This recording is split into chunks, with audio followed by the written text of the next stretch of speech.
ఒకే రోజు, ఒకే సమయంలో ముగ్గురు వ్యక్తులు రక్తం కక్కుతూ చనిపోతారు. వాళ్ళ మెడ మీద వింతగా 3 రంధ్రాలు. కానీ అసలు ట్విస్ట్ ఏంటంటే, వాళ్ళని చంపిన కిల్లర్ ప్రతి 9 ఏళ్లకొకసారి మాత్రమే కనిపిస్తుంది. ఆమె ఎవరు? ఎక్కడి నుండి వస్తుంది? పోలీస్ ఆఫీసర్ థామస్ ఆ కిల్లర్‌ని పట్టుకోవాలని ప్రయత్నిస్తాడు. కానీ ఆ కిల్లర్‌కి థామస్ గురించి అన్నీ తెలుసు. చివరికి ఒక పోరాటంలో ఆమె ట్రైన్ కింద పడి చనిపోతుంది. కేస్ క్లోజ్ అనుకుంటే సరిగ్గా 9 ఏళ్ల తర్వాత అంటే 1997లో మళ్ళీ అదే కిల్లర్ అదే బట్టలతో ప్రత్యక్షమవుతుంది. చనిపోయిన మనిషి మళ్ళీ ఎలా తిరిగి వచ్చింది? అయితే ఇదొక టైమ్ లూప్. బ్లడ్ మూన్ వచ్చిన ప్రతి 9 ఏళ్లకు ఆమె ఫ్యూచర్ నుండి ఫాస్ట్‌లోకి వస్తుంది. థామస్ ఆమెను పట్టుకోవాలనే పిచ్చితో తన కుటుంబాన్ని, ఉద్యోగాన్ని కోల్పోతాడు. 2015లో ఆమెను చంపడానికి గన్ గురిపెట్టిన థామస్‌కి ఒక షాకింగ్ నిజం తెలుస్తుంది.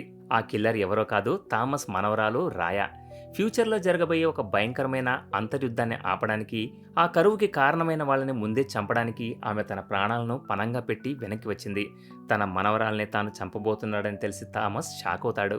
ప్రపంచాన్ని కాపాడడం కోసం మనవరాలు చేసిన త్యాగం, దానికోసం తాత పడిన ఆరాటం. ఈ మైండ్ బ్లోయింగ్ కథ మీకు నచ్చితే వెంటనే కింద ఉన్న లింక్‌ని క్లిక్ చేసి పూర్తి వీడియో చూసేయండి. Thanks for watching.